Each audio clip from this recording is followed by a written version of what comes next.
gusto ko lang ma-remind tayo ulit. Karamihan kasi na nandito ngayon, yung na-invite natin, have been with us for the past 5 years ng journey ng PPAP. And we want to remind you na yung ating pinaka-mission, the main mission is to accompany. The word is accompany.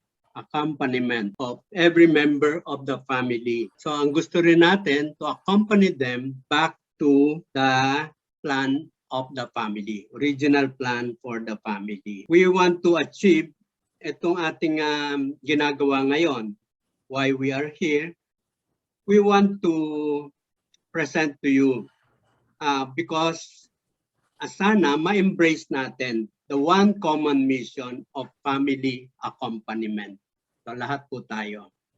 And then we want to promote collaboration among parishes, family-oriented groups, ministries, and commissions in accordance with the goals of Amoris Laetitia. Then number 3, we want to challenge individuals and groups so that PPAP will be able to reach all parishes in our diocese of Parañaque. Yun lang po siguro ang ating itong ma-achieve for this particular session. So good evening once again, brothers and sisters. Very quickly lang, umiikot po ako sa 2 pahina. We are now 44 here. So meron na po tayong nakikita na napakarami pong dumalo na mga tiga-ADMA, no? Meron po tayong pastoral spiritual companions. Of course, our Commission on Family representatives, nakikita po natin.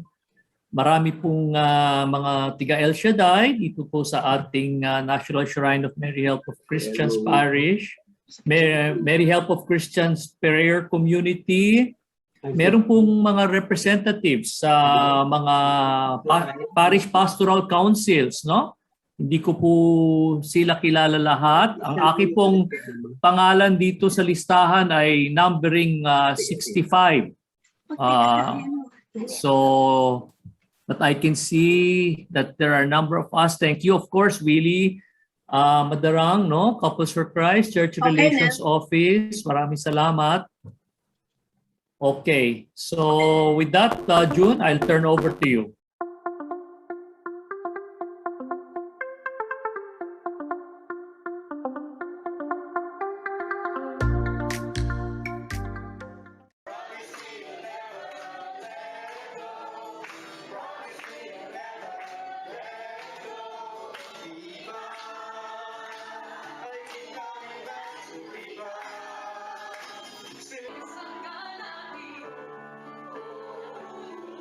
Sama-sama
simula ng isang pagpapalakas ng ating parokya, napapalakasin natin ang ating pamilya. Kayo tinawag, kayo inimbita.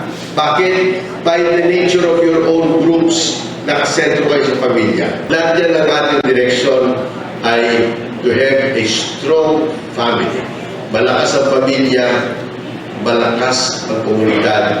At kapag malakas ang komunidad, malakas ang parokya. At kapag malakas ang parokya, tutulong ito sa moral nation building sa atin.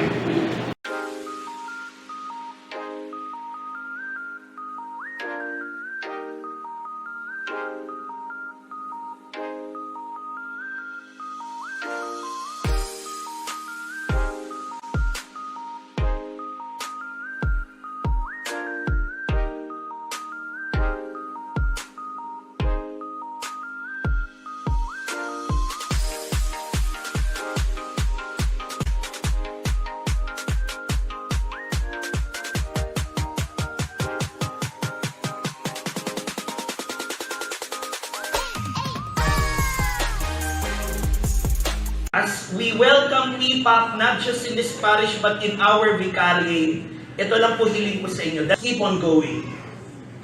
Tuloy niyo lang po. Continue what you have started. Sabi nga ni Father Ernie kanina, namunga yung sinimulan ninyo. Sana po mas lalo pang mamunga. We also have families who are in dire need. We have couples who are undergoing through a lot of struggles. Please teach us how to accompany them.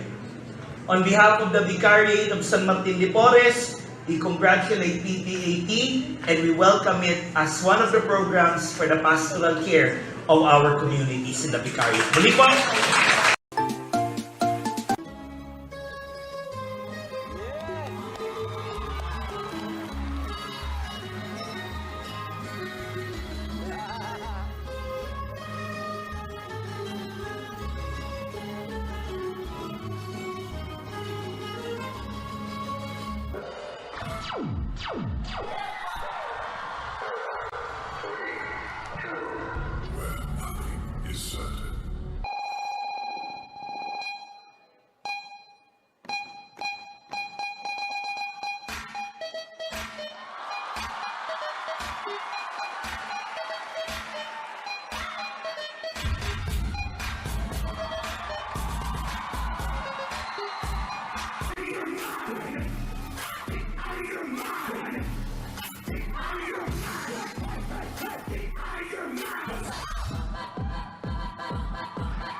Congratulations sa Vicariate ng San Martin de Porres for initiating this wonderful apostolate ministry of accompanying people. I understand this program has been introduced to several of the parishes. I hope that by the end of the year or by next year, we will be able to multiply our presence not just in this particular vicariate, but that you may be able to bring the message, this good news, this joyful message of restoring people back to their own condition of true health and true community by this program. I hope that from there you will have the other two vicariates of the Parañaque City, that is the Vicariate of San Antonio de Padua and the Vicariate of Santa Rita de Casia. And from there, move on to Las Piñas and Muntinlupa. And from there, we hope to be able to bring that good news, this program, to many other dioceses. My dear priests, my dear, especially our servant leaders, our parish priests, I encourage you to introduce this program to your parishes, because I think this will be one way of also bringing together the many different commissions to work together, because I think it should involve all the other commissions to work together so that this program may find its fruitfulness in bringing together the community of pastoral workers in your parish. And please encourage your people, because I'm sure that this is a work of God. This is something that the Spirit would want us to develop in our parishes. Maraming salamat po, and this is your Bishop, Bishop Jess, encouraging you, keep up the good work.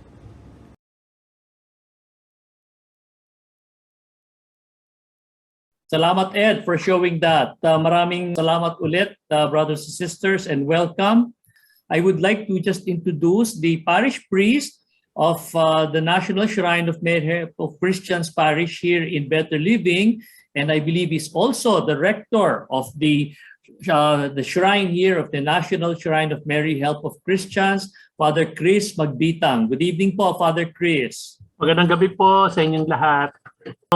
First of all, maraming salamat po sa pag-anyaya, no, to be able to share with you something about our PPAP, yung Parish Pastoral Accompanying Program, especially as we journey already in this 5th year, no, of our family formation.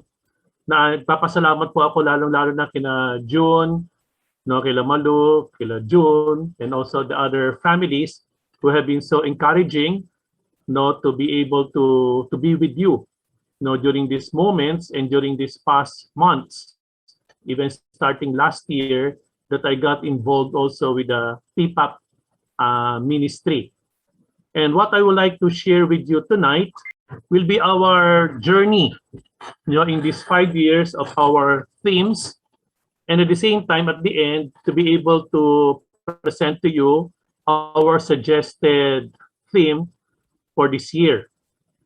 So as we have mentioned, so the Parish Pastoral Accompanying Program has already been journeying in this past 5 years, since 2017 until this year. So going back now in history, the first year of our PPAP, if I got it right, sharing now with Malu and June, no, the first year was the beginning, and it was practically themed, or the main objective was to gathering of workers for the vineyard. So this was the year when we met with different organizations and charismatic groups in our parish to introduce our Parish Pastoral Accompanying Program, hoping to get volunteers to do this mission with us.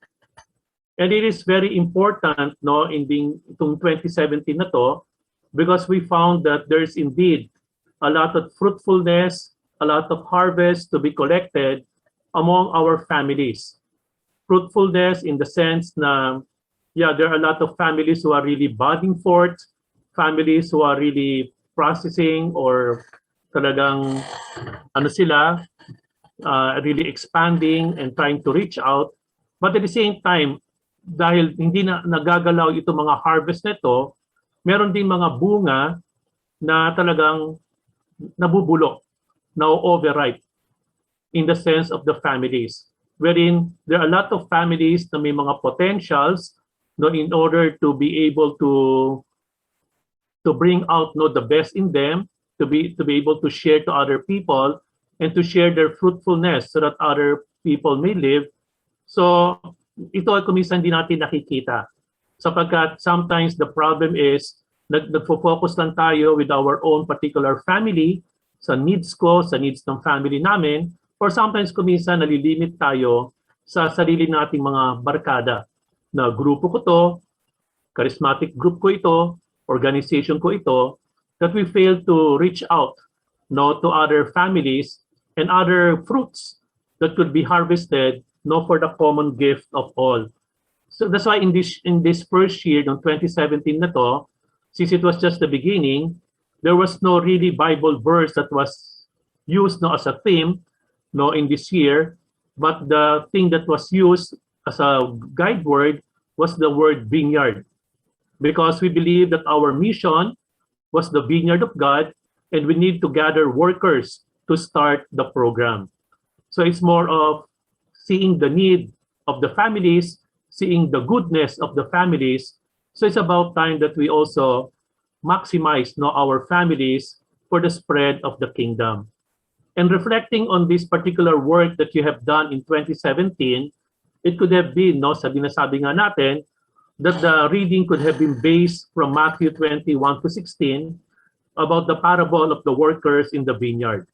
Yun nga, the harvest is great, but the laborers are few. And we have seen in your experience in 2017 how little by little, no, families were joining in this PPAP.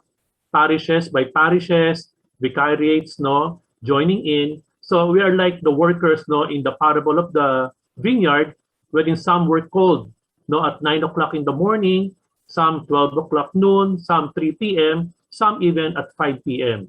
Pero all of us are being called by the Lord in order to be able to give attention, no, to the families that need harvesting and the families that need also to be taken care of and to be maximized. No, and that is indeed the first year wherein we try to gather workers for the vineyard of the Lord. In 2018, on the second year, now that we have gathered workers to work for the vineyard, the theme that was chosen on that year was families glowing in the dark. So we were able to gather not only individual volunteers, but families as such, no, as well. And most of which also, some of these workers in the vineyard were also broken families, as they remain broken, quote unquote, no, and remain in the PPAP, but from this darkness that they experience, they slowly glowed in the dark. Meaning to say, as workers in the vineyard, we are not workers in the vineyard kasi magaling na tayo, kasi we are perfect, because our families are really intact, or because our families are really able to share out something to other people. Pero as workers in the vineyard, we are all but sinners. We are all but also weak people, and so much so that we join in this vineyard because we also want also to profit also from the goodness and the kindness of God, and also to the work and labor of other workers, other families joining us in that ministry. And indeed, the theme itself, families glowing in the dark, would like to spell out to us that indeed in the dark moments, no, of our world, in the challenging moments, no, wherein the families are being challenged, like even today, no, with this absolute divorce bill that is being passed on, no, by Congress, we could see amidst this darkness or these dark moments or culture of death that is being applied on the families, there are certain families who still shine out, no, to guide us and to give us hope and to give us joy. I remember, speaking of this glowing in the dark thing, no, usually when we speak of this glow in the dark, we speak about the toys, no, being given, no, sometimes to children. No, ito yung mga dinidikit, no, ng mga luminous items, ng mga stars, mga cartoon characters, no, on the walls, on the ceilings of the rooms of our children, and so on. Because even I myself, nung maliit ako, nagkaroon din kami ng mga ganyan. And I remember when I was already a few years back, no, in the Don Bosco School of Theology, we had a Chinese student, no, and he's a diocesan, and he was staying with us. He's a good artist in a sense, and one time, no, he invited me to his room, and I was surprised because in his room he pasted a lot of these glow in the dark mga stars, no, in the ceiling of the room. So sabi ko sa sarili ko, nako, paano aalisin ito pag lumipat itong Chinese brother na ito? Pero he was sharing with the story. Kasi being a foreigner here in the Philippines, he always felt homesick. Kasi talagang mama's boy siya, youngest siya in the family of 5 sisters, gano'n siya lang yung lalaki, bunso pa siya. So laging naalala niya yung family niya. And whenever he looked at the stars, no, pag nahiga na siya sa kama niya, he would always remember the faces, no, of his parents and his siblings. Kumbaga, it gives him a certain consolation, it gives him a certain direction, it gives him a certain joy, no, na in the darkness of the night, in the darkness of his life, nakikita pa rin niya, may mga stars pa rin na gumagabay sa kanya at magbibigay ng direksyon. So in that year also, in the PPAP in 2018, I believe also that all those workers who were called to the vineyard, they were not, kumbaga, even though they're imperfect, but nonetheless, I'm sure there's always the light, the beacon of light also shining in their hearts. And by the very fact that there are also other families shining out, no, in front of them or beside them as they work in the vineyard, they're also somehow influenced by that light. And later on, sila rin mismo, they also assume and get that light. Katulad ba ganito mga glow in the dark na to, they will glow out only, no, in the darkness once they absorb light from outside. And the source of that light, of course, is nonetheless but our God Himself. Like the moon. Kumbaga, we see the moon at night, nagsashine yung moon natin, may full moon, may new moon, first quarter, last quarter, pero the moon is not a light in itself. I-reflect lang niya yung ilaw na galing sa araw, no, in order to give us brightness, no, in the night. So ganun din yung mga families. Kumbaga, even though there's darkness around us, they will always glow in the dark because there's always the light of Christ, the light and the example of different families and co-workers working with us. Kaya nga sinabi doon sa theme na pinili nilang passage at in that year, the people walking in darkness have seen a great light. On those living in the land of deep darkness, a light has dawned. So somehow, kahit na mukhang madilim, pero at the end, there will always still be the light that will accompany us. And personally, I don't so much believe that we have to wait, no, the light at the end of the tunnel. Because I always believe when we speak of the light of Christ is always with us in the tunnel. Though there's always light kasi Christ never abandons His people. And then on the third year of our PPAP, the theme is about the vessels of God's grace. Because as we have spoken in the previous year, 2018, so we become light, not to other people, because God has given us that light in order to reflect it back, not to other families, to other people. And as such, absorbing that light of Christ, practically that light is also what we call a grace. And being absorbers of that grace of Christ, we become the vessels. So to become a vessel, we are completely open to God's will no matter what the cost. So we are willing to be used by God for whatever purpose He has in mind. And the accompaniment program continues within us as workers, and we could feel the grace that God has been pouring in us. So it felt good that we need to empty our vessels and pour them also to others as we accompany other people too. So yun na nga, just like the vessels of God, so we also receive the grace. So and those graces are also meant to be shared. So as workers in the vineyard. And I'm sure a lot of you already know, already in the past and also in the present, you're doing this, not through your ministries, through your encounters with each other as prayer partners, as partners in the services of the families, you become also the channels of graces, not to other people. So much so that the family, being a vessel of God's grace, being a channel of God's grace, you become, quote unquote, a sacramental presence to other people. And that is very important because when we say sacramental presence, we become visible signs of an invisible reality. We become visible signs of the infinite grace of God to other people. And that is what we call a sacramental presence. So much so that when people would see you as a couple, as a husband, as a wife, as a mother, as a father, or even as individuals, as ministers in the church or in the community or in the country, they will always have that sense of hope and joy, that they know that they will always find optimism, they will find greater faith, and they will find also and experience greater love, no, from you, because you become an instrument of grace, a vessel of grace, a presence of God's grace. And for this, no, the thing that was used, no, during that time was, but we have this treasure in jars of clay to show that this all-surpassing power is from God and not from us.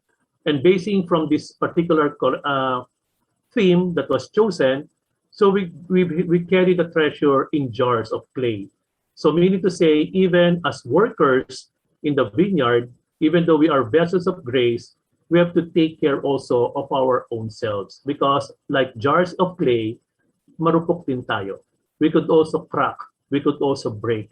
And we have seen a lot of people, a lot of couples, a lot of families, a lot of individuals, after some time that they have become vessels of grace because of sickness, because of old age, because of certain problems and calamities that have visited their families, they broke into pieces. And some of them pa nga, they broke each other. Yun ang challenge. Now we are vessels no, of grace, but we have to take care also of that vessel. We have to take care of our wife. We have to take care of our husband. We have to take care of our children. We have to take care of the people around us. Because being vessels of grace, yun na nga, marurupok pa rin tayo. And that is also a sign also na not because we are serving no, the family, we are serving the church or the community or the country, na parang we are already immune from any pitfall or from any sin or from any mistake. We are not infallible. We could also commit wrong decisions or we could make wrong turns no, in our life. Pero despite that, we have to take care of these vessels because we are just but vessels of clay no, in front of God. Kaya nga, we ask the Lord to always keep us in peace. And at the same time, being vessels of grace, not because you are broken, para bang tapos ka na. Because just like one time there was a quotation, there was a person who was asking God, Lord, my heart is broken. No, I feel hopeless and I don't find any hope anymore. And what did God tell that person?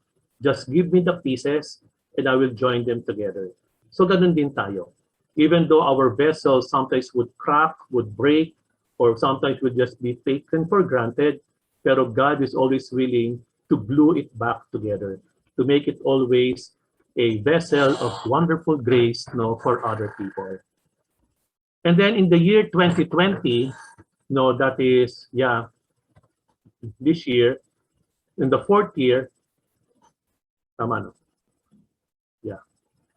So we are now called no, to a greater mission. And that is, it was declared no, 2020 to be the Amoris Laetitia family year. No? And because of this, we took as a theme no, last year, or rather this year, up to this year, no, called to sow seeds, and God will do the rest. That is based from Amoris Laetitia 200. Because we all believe that our mission is so clear that after 4 years in this program, the mission of accompaniment that Pope Francis taught us through his teachings in Amoris Laetitia is instilled in our hearts. Because we know very well that this Amoris Laetitia family year was declared by Pope Francis no, in order, first of all, to celebrate the 5 years no, anniversary of Amoris Laetitia as one of the Magna Carta about family life.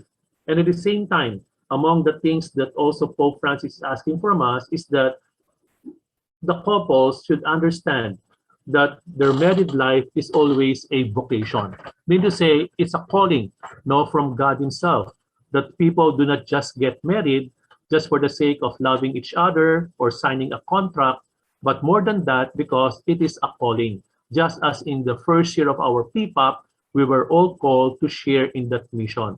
So here in this fourth year, we are asked to really to level up no, our mission, that we don't just work, we don't just remain in the crisis, being the glow in the dark, tapos nagiging lang vessels of grace. Pero what we need now is that it's about time that we also do our turn no, in doing and spreading the mission of the Lord.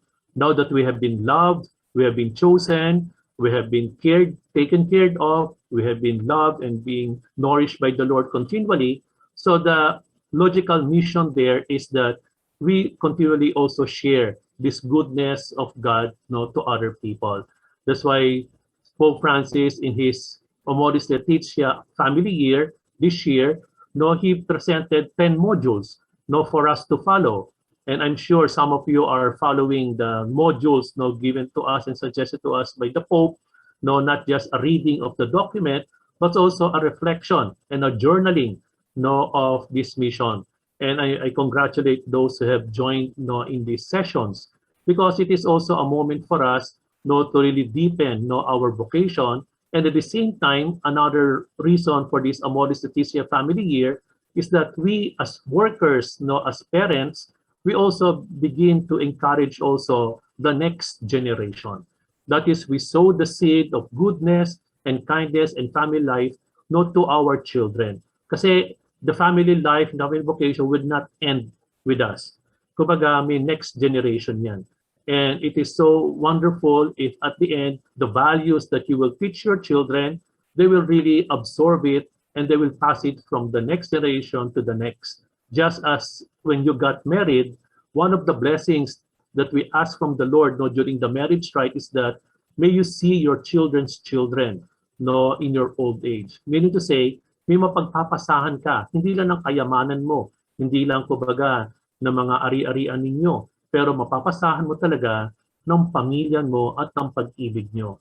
And as a matter of fact, just today, no, for example, I was talking no, with a couple, medyo sumasama yung loob no, ng isang partner doon. Bakit? Kasi may favoritism daw yung kanyang parents. Kasi dahil babae siya, hindi niya dala yung apelido ng pamilya, so tinitake for granted siya no, ng tatay niya. No, kasi syempre apelido niya yung asawa niya, obviously.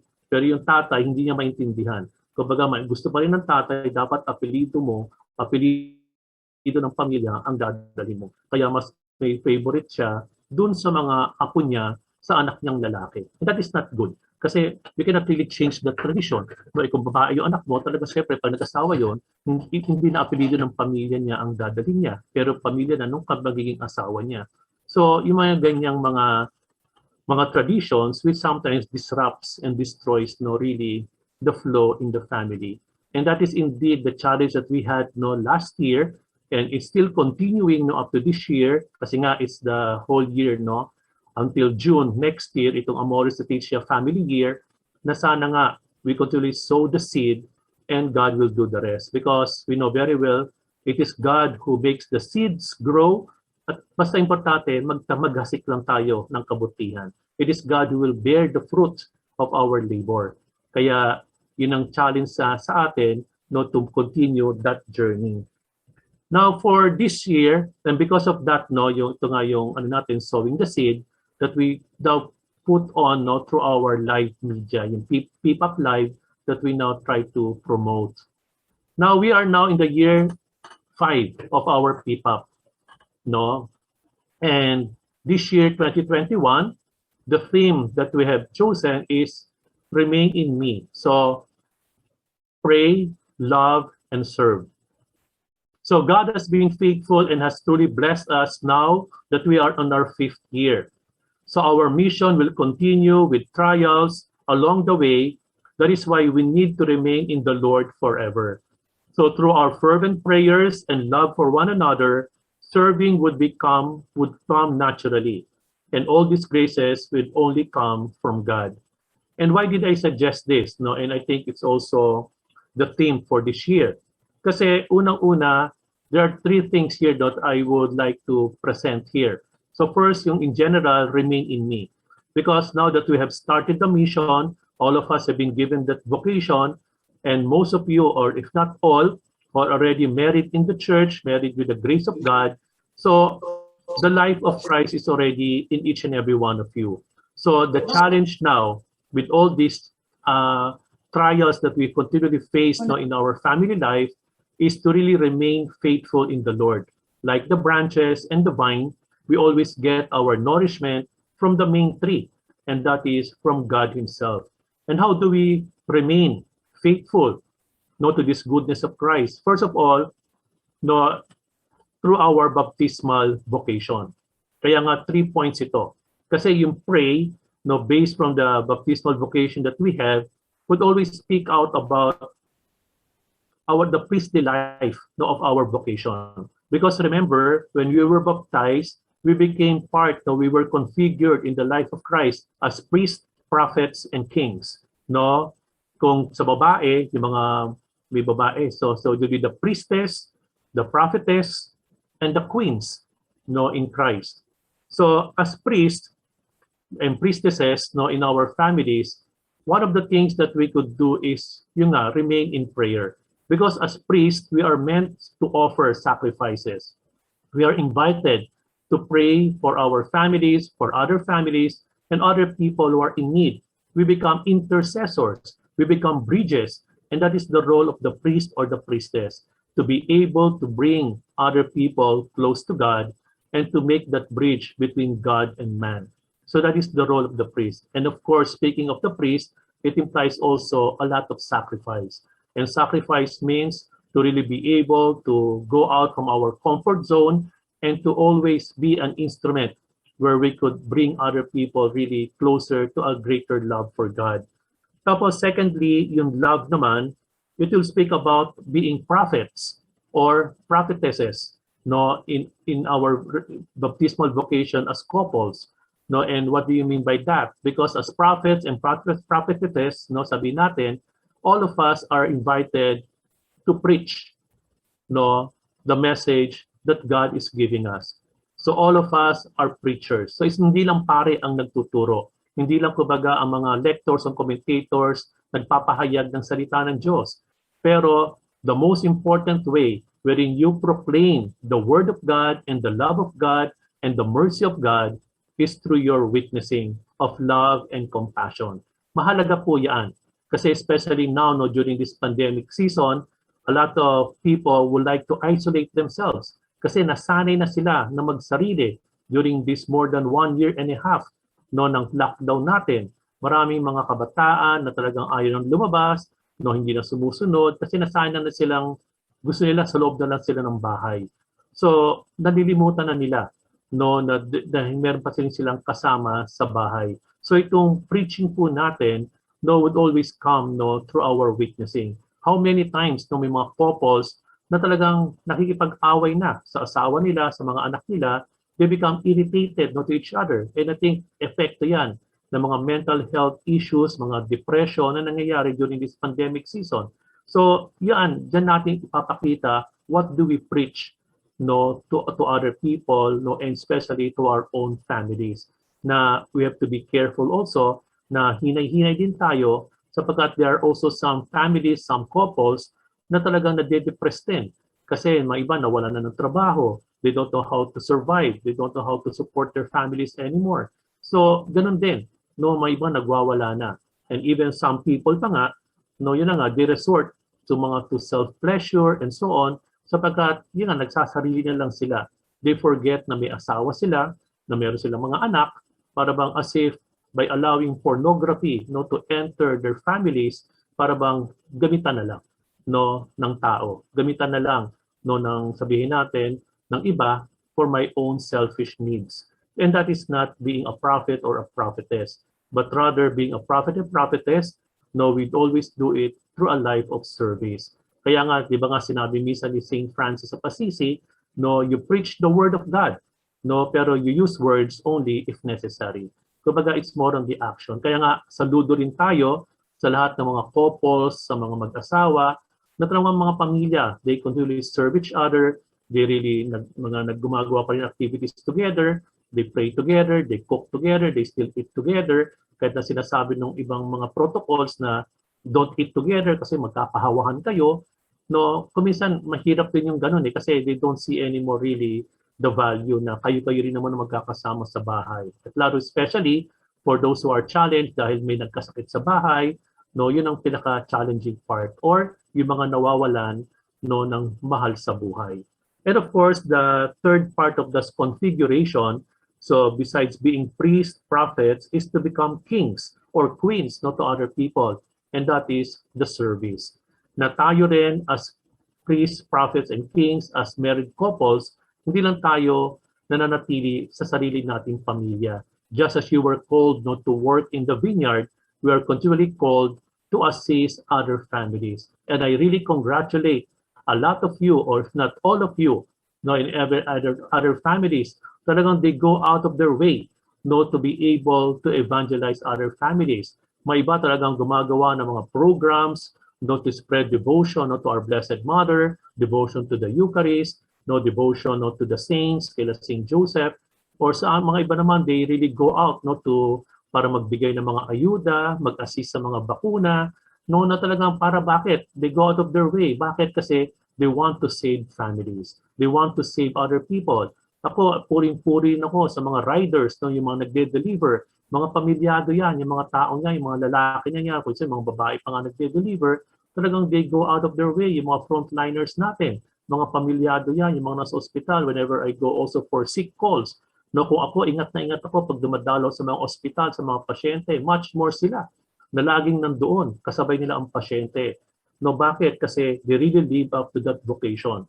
We have come here to serve so that others may live. At ano yung dumadaloy sa mga ugat nila na nagbibigay buhay? It is the love of the Lord that they have received in their baptism, that they were configured in the love of Christ to become priests, prophets, and kings.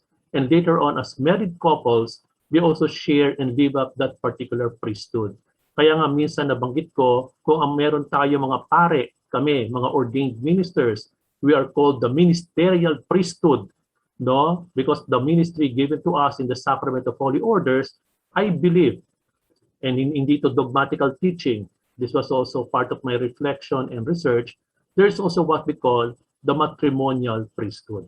Kung merong ministerial priesthood, meron ding matrimonial priesthood. Kasi kayo rin, as husband and wife, you are all priests, priestesses, prophets, prophetess, and kings and queens in this world. Because in the sacrament of baptism, you were also configured like your configuration when you were baptized. Kaya nga, the aspect of remaining in the Lord is to pray, to love, and serve. And that is our matrimonial priesthood in living the life with God. Kaya nga, the theme, scriptural theme that we have chosen is, I am the vine, you are the branches. If you remain in me and I in you, you will bear much fruit. And apart from me, you can do nothing. So this is just an introduction, to this theme. So maraming salamat po, sa inyo lahat. Maraming salamat po, Father Chris. Palakpakan po natin si Father Chris kahit na virtual.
medyo marami po tayong, I think we have 3 pages. So hold your smile, okay? So I will take the first page. Lahat po ba naka-on na yung video? Sige, put on your best smile. Ready? 1, 2, first page muna ha. Smile. 1, 2, 3. Okay. Second page, smile. 1, 2, 3. Okay, sorry ha. Mabagal ito eh. Hindi ito millennial eh. Okay, sandali. Okay, nasa page 2. Okay, and finally, page 3. Hindi nyo alam kung saan page kayo pupunta. So keep that smile. Okay, ready? Last page na to. 1, 2, 3, smile. Okay, maraming salamat po. Okay na po. Yung 5. Yung 5 daw. Para maisama natin sa ating anniversary. Magpa-5 ba? Yes, 5. Sige. Ilabas Okay. niyo sa ano, no? Naku. Sige. Sandali. Okay. Nasa page 1. Okay, going to page 2. Sandali lang ha. Page 2. Keep that 5 up. Smile. Okay, sandali. Popost ko lang. And then, sandali lang. Malapit na. Malapit na. And then, page 3. Okay, 1, 2, 3. Yay! Finish! Salamat! Thank you. Thank you po. Salamat